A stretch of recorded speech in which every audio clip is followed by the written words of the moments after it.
Assalamualaikum warahmatullahi wabarakatuh. Alhamdulillah haqqa hamdih wassalatu wassalamu ala rasulih wa ala alihi wa ashabih amma ba'd.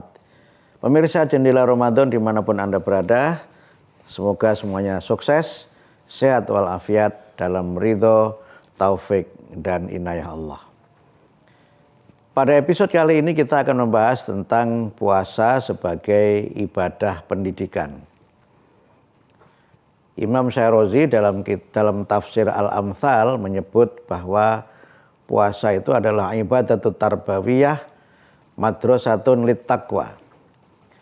Puasa itu adalah ibadah pendidikan dan sekolah atau pembelajaran agar kita menjadi manusia yang bertakwa.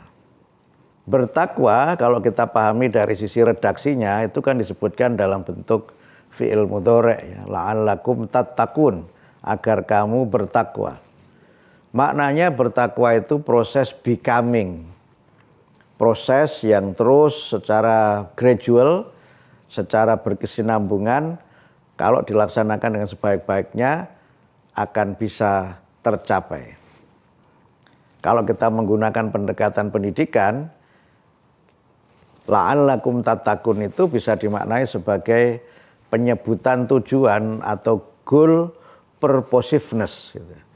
Kita melaksanakan sesuatu yang arahnya sudah jelas. Ibarat kita mau mengajar, mendidik, itu kan disebutkan apa sih tujuan dari materi yang sedang kita pelajari. Dan ini menjadi penting agar ada namanya goal directedness tadi. Sehingga kita tahu yang kita lakukan itu semuanya adalah untuk menjadi manusia bertakwa. Kita tidak makan, tidak minum, itu tidak berhenti pada tidak makan dan tidak minumnya, tapi semuanya adalah dalam rangka kita menjadi manusia bertakwa. Kemudian kita menahan diri untuk tidak mudah marah. Itu juga bagian dari proses pendidikan agar kita menjadi manusia yang bertakwa. Karena itu maka sebagai ibadah, semua yang kita laksanakan dalam rangkaian ibadah puasa Ramadan itu merupakan proses. Kita sholat tarawih, bangun di malam hari, makan sahur, dan berbagai amalan lain, itu semuanya muaranya agar kita menjadi manusia bertakwa.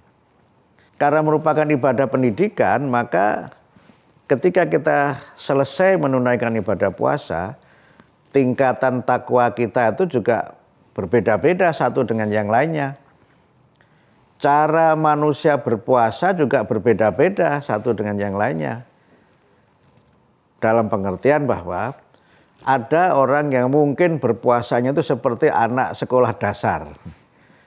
Ya, puasa yang mungkin lebih banyak karena disuruh oleh orang tua, puasa karena tidak enak sama masyarakat, atau sering kita sebut puasa karena faktor-faktor eksternal yang dia ya melaksanakannya sekedar melaksanakan, tidak sungguh-sungguh, karena ya seperti umumnya anak-anak tingkat sekolah dasar itu.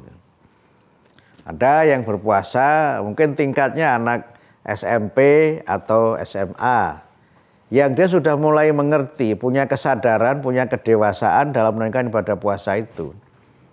Dia berpuasa dengan dewasa karena sadar betul mengenai arti pentingnya puasa dan bagaimana agar puasanya diterima, dan dia mampu untuk bisa menunaikan ibadah puasa itu walaupun mungkin banyak kesulitan dan berbagai tantangan yang bisa mempengaruhi kesempurnaan berpuasa.